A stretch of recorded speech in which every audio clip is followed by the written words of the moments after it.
Hello বন্ধুরা, সকালবেলা breakfast সেরে একটু দিদির বাড়ি চলে গেছিলাম ব্রেড খেয়ে।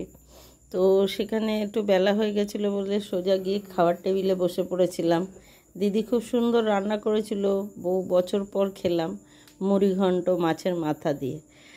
তো একটা দারুণ রেসিপি আবার শেয়ার করি তোমাদের সাথে। দিদি বানিয়েছিল রসুন ডিম, দারুণ স্বাদের হয়েছিল, দারুণ খেতে হয়েছিল। তো খাওয়া দাওয়ার পর যখন রাত্রিবেলা বাড়ি আসছি, একটু বৃষ্টি পেয়েছিলাম, সুন্দরভাবে একটা ভিডিও করলাম ঘরে ঢুকে জানলায় বসে বসে। এত ভালো লাগলো বৃষ্টির ভিডিওটা করতে, খুব ছোটোবেলার কথা মনে পড়ে গেল। বৃষ্টি পড়লেই বেশ গাছের তলায় বা ঘরের জানলায় বসে পড়তাম বৃষ্টি দেখার জন্য। ঠিক সেই রকমই একটা অনুভূতি আজকে রাত্রিটায় আমার হলো। Good night.